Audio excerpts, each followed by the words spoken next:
നമ്മൾ ഏറ്റവും കൂടുതൽ ഇപ്പോൾ കേട്ടുവരുന്നൊരു കാര്യമാണ് രാവിലെ ഉറങ്ങി എഴുന്നേറ്റ് കഴിഞ്ഞാലും ഭയങ്കര ക്ഷീണമാണ്. അത് വൈകിട്ട് വരെ ഉണ്ടാവും, രാത്രി ആയാലും ഉണ്ടാവും. അതായത് ഒരു ദിവസം മുഴുവൻ ക്ഷീണമാണ്.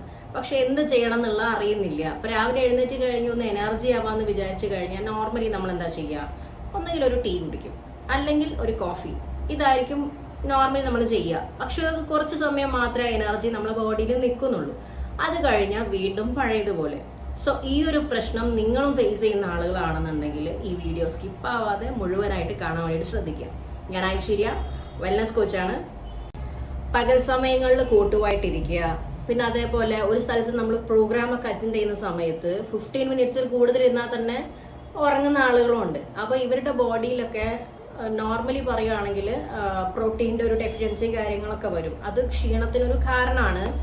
പിന്നെ രണ്ടാമതൊരു കാരണം നോക്കുകയാണെങ്കിൽ നമ്മളിപ്പം തലേന്ന് കറക്റ്റായിട്ട് ഉറങ്ങിയിട്ടില്ല എന്നുണ്ടെങ്കിൽ അതിൻ്റെ ഒരു ടയർഡ്നെസ് നമ്മൾ ബോഡിക്ക് പിറ്റേ ദിവസം കറക്റ്റായിട്ട് എഫക്റ്റ് ചെയ്യും. മൂന്നാമത്തെ നോക്കുകയാണെങ്കിൽ നമ്മൾ തലേന്ന് നല്ല രീതിയിൽ വയറ് നിറച്ച് ഫുഡ് കഴിച്ച ആളാണ്. ഇപ്പോൾ ജങ്ക് ഫുഡ്സും അതേപോലെ പ്രോസസ് ഫുഡ്സും ഒക്കെ കഴിക്കുന്ന ആളുകളുണ്ട്. അതും അർദ്ധരാത്രി കൂടുതൽ എക്സ്പ്ലോർ ചെയ്ത് കഴിക്കുന്നൊക്കെ ആളുകളാണ്. അപ്പം അങ്ങനെ ഇരിക്കുന്ന സമയത്ത് നിങ്ങൾക്ക് ഇതേപോലെ തന്നെ ഉറക്കത്തിൻ്റെ പ്രശ്നം ഉണ്ടാവാൻ ചാൻസസ് കൂടുതലാണ്. കാരണം നമ്മളെ ബോഡിക്ക് ഒരു പ്രത്യേകത ഉണ്ട്. അതായത് ഒരു 6 to 8 o'clock കഴിഞ്ഞ് കഴിഞ്ഞാൽ നമ്മളെ ബോഡിയിലെ മെലറ്റോണിൻ്റെ പ്രവർത്തനം ഇൻക്രീസ് ആവാൻ വേണ്ടിയിട്ട് തുടങ്ങും. സോ നമ്മൾ ഉറക്കത്തിലേക്ക് പോകുന്ന ഒരു അവസ്ഥയാണ്. അപ്പം അങ്ങനെ ഉറക്കത്തിൻ്റെ ആ ഒരു മൂഡിലിരിക്കുന്ന സമയത്ത് നമ്മൾ എന്ത് ചെയ്യും? കൂടുതലായിട്ട് ഫുഡ് കാര്യങ്ങളൊക്കെ കൊടുത്തു കഴിഞ്ഞാൽ ബോഡിയിലെ എല്ലാ പ്രവർത്തനങ്ങളും സ്ലോ ആവുന്ന ഒരു ടൈം കൂടിയാണ്. അപ്പോൾ ഉണ്ടാവും ഡൈജഷനൊക്കെ സ്ലോ ആവാൻ തുടങ്ങും. പിന്നെ നമ്മൾ ഉറങ്ങുന്ന സമയത്താണെങ്കിലും നമുക്കെന്നത് ഡീപ്പ് സ്ലീപ്പ് കിട്ടാൻ വേണ്ടിയുള്ള ഒരു സപ്പോർട്ട് ഉണ്ടാവില്ല. സ്റ്റൊമക്കൊക്കെ അപ്സെറ്റ് ആയിരിക്കും. സോ ഇത് നിങ്ങളുടെ പിറ്റേ ദിവസം ആ ഒരു എനർജി ലെവലൊക്കെ കുറയാൻ വേണ്ടിയിട്ട് കാരണമാവുന്നുണ്ട്.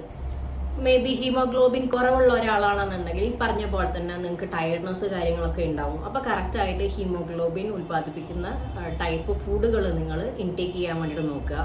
കറക്റ്റായിട്ട് വെജിറ്റബിൾസും അതേപോലെ തന്നെ ഇലക്കറികളൊക്കെ ആഡ് ചെയ്ത് കഴിച്ചു കഴിഞ്ഞാൽ ഇതിനൊരു പരിധി വരെ നിങ്ങൾക്ക് നല്ല സൊല്യൂഷൻ കിട്ടാൻ വേണ്ടിയിട്ട് ഹെൽപ്പ് ചെയ്യും.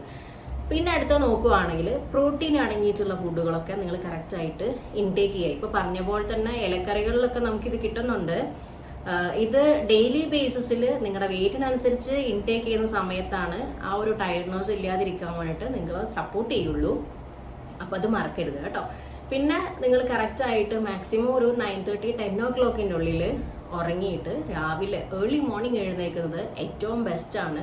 അത് നിങ്ങൾക്ക് എന്താ പറയുക, ഹോൾ ഡേ എനർജി ആയിട്ടിരിക്കാൻ വേണ്ടിയിട്ട് കറക്റ്റായിട്ട് സപ്പോർട്ട് ചെയ്യും. പിന്നെ നൈറ്റ് ലേറ്റ് ആയിട്ട് ഫുഡ് കഴിക്കുന്ന ഒരു പ്രവണത ഉള്ള ആളുകളാണെങ്കിൽ നിങ്ങൾ എപ്പോഴെങ്കിലും ചെയ്ത് കഴിഞ്ഞാൽ വലിയ കുഴപ്പമില്ല. പക്ഷെ മാക്സിമം നമ്മൾ ചെയ്യേണ്ടതെന്ന് പറഞ്ഞാൽ 8 o'clock മുന്നേ തന്നെ ഫുഡ് കഴിക്കാൻ വേണ്ടിയിട്ട് ശ്രദ്ധിക്കുക. അപ്പോൾ ഇത്രയും കാര്യങ്ങൾ ശ്രദ്ധിച്ചു കഴിഞ്ഞാൽ നിങ്ങളെ ബോഡി ക്ഷീണമൊന്നും ഇല്ലാണ്ട് നല്ല എനർജി ആയിട്ട് ഇരിക്കാൻ വേണ്ടിയിട്ടും സപ്പോർട്ട് ചെയ്യും. പിന്നെ നമ്മൾ അധികം വിചാരിക്കും അങ്ങനെയാണെങ്കിൽ ഒരു ചായ കുടിച്ചാൽ പോരെ, അല്ലെങ്കിൽ ഒരു കാപ്പി കുടിച്ചാൽ പോരെ എന്ന് നോർമലി നമുക്ക് തോന്നാം അല്ലേ. പക്ഷെ നമ്മൾ ഒന്നിൻ്റെയും പ്രത്യേകിച്ച് ഒരു എന്താ പറയുക, ഒരു അഡിക്ഷൻ ആവാതെ കറക്റ്റായിട്ട് നല്ല എനർജി കീപ്പ് ചെയ്ത് മുന്നോട്ടേക്ക് പോവുകയാണെങ്കിൽ നിങ്ങൾക്ക് ലൈഫ് ലോങ് ഹെൽത്തി ആയിട്ടിരിക്കും, ഹാപ്പി ആയിട്ടിരിക്കാനും സാധിക്കും കേട്ടോ. ഓക്കെ, അപ്പം ഞാൻ പറഞ്ഞ കാര്യങ്ങൾ കറക്റ്റായിട്ട് അപ്ലൈ ചെയ്യാൻ താല്പര്യമുള്ള ആളുകൾ അപ്ലൈ ചെയ്ത് നോക്കുക. നിങ്ങൾക്ക് കിട്ടിയ റിസൾട്ട് എന്താണോ അത് നിങ്ങൾ കമൻറ്റ് ബോക്സിൽ കമൻറ്റ് ചെയ്യുക.